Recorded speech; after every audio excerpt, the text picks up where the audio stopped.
So, AP budget సమావేశాలు ముగిసాయి. So, ఫైనల్‌గా ఇందులో ముఖ్యంగా 6 గ్యారంటీలు సూపర్ 6 అనేది ఏదైతే ఉందో ప్రభుత్వం తీసుకొచ్చింది. మరి దాని గురించయితే పూర్తిగా విస్మరించింది అని చెప్పేసయితే విమర్శలొస్తున్నాయి. కానీ అందులో ముఖ్యంగా తల్లికి వందనం అనేది మాత్రం దాన్ని హైప్ జేశారు, తీసుకొచ్చారు. మరి దీని గురించి మనతో పాటు డిస్కస్ చేయడానికి చిట్టిబాబు గారున్నారు. ఆయనతో మాట్లాడదాం. నమస్తే సార్. నమస్తే. సార్, సూపర్ 6ని విస్మరించింది ఈ బడ్జెట్‌లో అని జెప్పేసి అంటున్నారు. కానీ మాత్రం అలా అలా నడిచింది ఈ సమావేశాలు అంటున్నారు. దీని గురించి ఏమంటారు? కనపడుతుంది కొట్టొచ్చినట్టు. ఇప్పుడు గత ప్రభుత్వం ఎంత ఇచ్చిందమ్మా సంక్షేమ పథకాలకి? 3,000 కోట్లు. 3,000 కోట్లు ఇవ్వబట్టి అలాట్ చేయబట్టి ఆ ప్రభుత్వంలో పాండమిక్ వచ్చి కరోనా వచ్చినా కూడా ఆ సంక్షేమ పథకాలు నడవగలిగాయి. మరి చంద్రబాబు 3,000 కోట్లు 300 కోట్లతో ఏం చేస్తాడు? 3,000 కోట్లు ఏమిటి దాంట్లో మెన్షన్ చేసిందేంటి? ఒక వ్యవసాయం. వ్యవసాయానికి వ్యవసాయం 6,000, అది కూడా ఏంటి కేంద్రం 6,000 ఇస్తుంది కనుక దాన్ని కలుపుకొని చేయటానికి దాంట్లో 6,000 ఇస్తుంది ప్రభుత్వం దగ్గర. కేంద్రానికి ఈ ఇన్ని లక్షల ఇన్ని లక్షలు అని చెప్తారు. అన్ని ఆ లక్షల 6,000 వాళ్ళు పంపిస్తారు. వీళ్ళు సగం తింటారు, సగం ఇస్తారు. ఇలాంటి డ్రామా కోసం కేంద్రం నుంచి డబ్బులు రాబట్టడం కోసం వ్యవసాయం అన్నారు. అంతే తప్పితే నీకు పిల్లలు నిరుద్యోగ వృత్తికి ఏమైనా ఇచ్చారా? 18 ఏళ్ల వయసు వచ్చిన 1,500 విషయం ఏమైనా ఇచ్చారా? తల్లి దీవెనకి, తల్లి అమ్మకు వందనంకి ఇచ్చారా? మెన్షన్ చేశారు. కానీ ఇది 4 ఇంట్లో ఎంతమంది ఉంటే అంతమందికా ఒకళ్ళకా ఏమైనా మెన్షన్ చేశారా? క్లారిటీ లేదు. ఏది మెన్షన్ చేయలే. పూర్ణ పేరుకి అభూత అంటే ఏంటంటే ఏదో చెప్పేసి మళ్ళీ రేపు ఇంకోటి చెప్పొచ్చు. ఇప్పుడు మేలో నుంచి ఇస్తున్నామని అన్నారు. మరి మే ఉంటున్నప్పుడు దానికి క్లారిటీ ఇవ్వాలి కదా.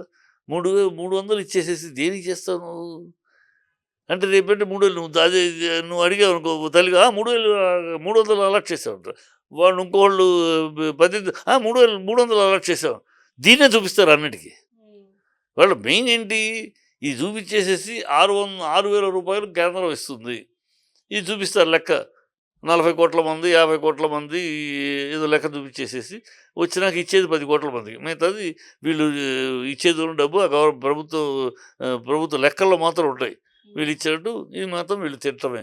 ఇది గతంలో జరిగిన కథ అది. ఇప్పుడు జరగబోయే కథ ఇది. ఒక డూప్లికేట్, ఒక బడ్జెట్, ఒక బుకాయించే బడ్జెట్, ఒక బూటకమైన బడ్జెట్, ఒక అబద్ధాల బడ్జెట్ తప్పితే ఇది జనాల్ని మొన్న గవర్నర్ స్పీచ్లో ఎలా అయితే మోసం చేశారో, గవర్నర్ స్పీచ్లో అదే కదమ్మా. గవర్నర్ స్పీచ్లో 40 లక్షల ఉద్యోగాలు ఇచ్చేసామని అన్నాడు ఆయన. తర్వాత మండలిలో నిలదీస్తే ఇచ్చేసేమో అనలేదు, ఇస్తాము, దానికోసం ప్రణాళిక సిద్ధం చేస్తున్నాం అని ఈయన అంటాడు. అక్కడేమో క్లియర్గా రికార్డులు ఇచ్చేసామని చెప్పించారు. తర్వాత ఇన్ని కోట్ల పెట్టుబడులు వచ్చేసినాయి అన్నారు. తీరా చూస్తే అది ఎంఓయూలో చెప్పింది పెట్టుబడి ఎట్లా అవుతాయి? అది ప్రాక్టికల్గా వచ్చినప్పుడు పెట్టుబడులు అవుతాయి. ఎంఓయూలు 100 చెప్తారు. చంద్రబాబు గత పీరియడ్లో 14 నుంచి 19 పీరియడ్లో 3,80,000 కోట్ల పెట్టుబడులు అని చెప్పారు. తీరా 5 ఏళ్ళు అయినప్పటికీ ఎంత నిజాయితీకి వచ్చినాయి? చెప్తారు వాళ్ళు ఇస్తారు. వాళ్ళతో వీళ్ళ ప్రభుత్వం తప్పరు. వాళ్ళు వచ్చేవాళ్ళు దావోస్లో ప్రతివాడు ఐఎమ్ రెడీ 100 కోట్లు, 1000 కోట్లు, 2,000 కోట్లు చెప్పేస్తారు వాళ్ళు. అదొక అలవాటు అక్కడ. అదొక ఫ్యాన్సీగా గెట్ టుగెదర్ లాగా ఉంటుంది. వెళ్తారు, అందరూ వచ్చేస్తారు అన్ని దేశంలో ఎంజాయ్ చేస్తారు అంటారు. వాడు వచ్చి ఇక్కడ యాక్చువల్గా కార్యరూపు దాల్చాలంటే 36 అడ్డంకులు ఉంటాయి.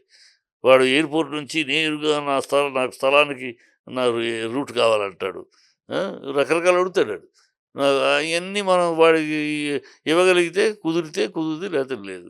అవన్నీ అందుకే పోయిసారి అంత 3,80,000 కోట్లు అన్నది ఆఖరికి 380 కోట్లు, 81 కోట్లు వచ్చింది పెట్టుబడి. ఇది ఒరిజినల్. సో ఇన్ని కోట్లు వచ్చినాయి అబద్ధం చెప్పించారు గవర్నర్ తోటి. అది అడిగితే ఇది ఓన్లీ ఇది అని అన్నారు.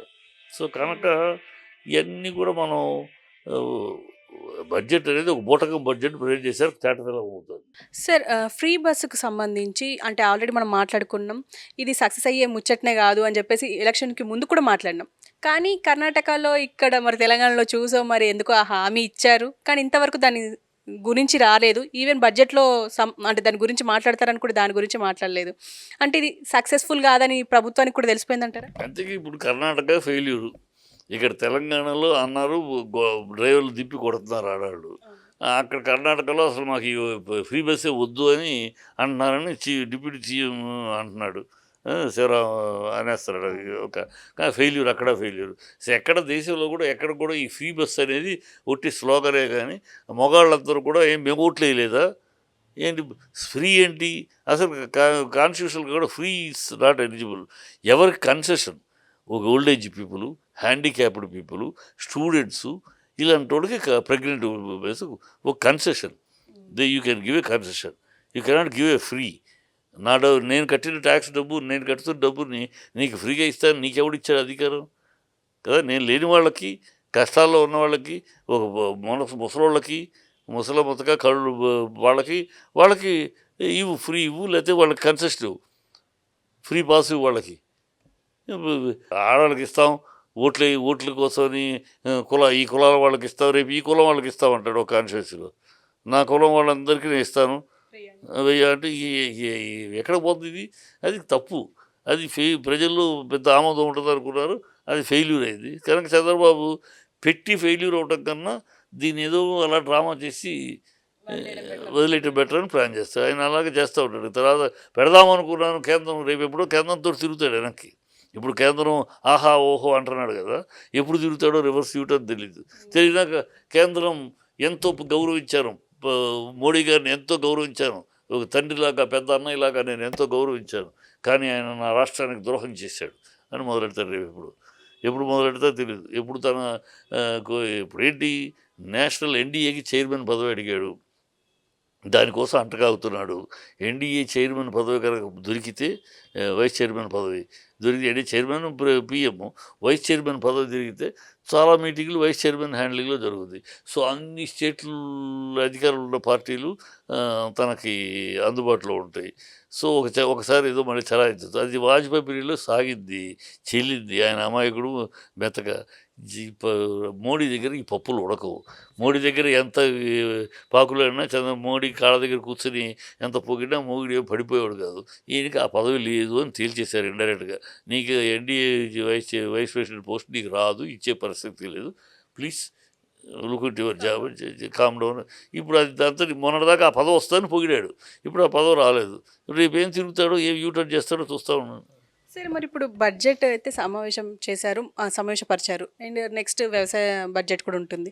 కానీ ఏం మెన్షన్ చేసుంటే బాగుంటుందంటారు? అంటే పెట్టిందే తక్కువ అయినప్పటికీ ఏం పెట్టుంటే బాగుంటుంది? బడ్జెట్లో వ్యవసాయాలకి, విద్యార్థులకి, స్టూడెంట్స్కి, వ్యవసాయదారులకి, ఆడవాళ్ళ విషయంలో ఖచ్చితంగా దాని కేటాయింపులు జరిగి ఉండాలి. కేటాయింపులు చేస్తుంటే, ఎందుకంటే నిన్నటిదాకా పొందారు వాళ్ళు, అసలు లేదనుకో రాలేదనుకో, పొందారు నిన్నదాకా, ఆ రుచి చూశారు. ఇవాళ అది గబుక్కుని అందట్లేదంటే వాళ్ళు దిగాలు పడిపోతారు కదా. దానికి సో అది వాళ్ళని ఒక పెన్షన్ ఇచ్చేస్తున్నాం కదా అంటే సరిపోదు.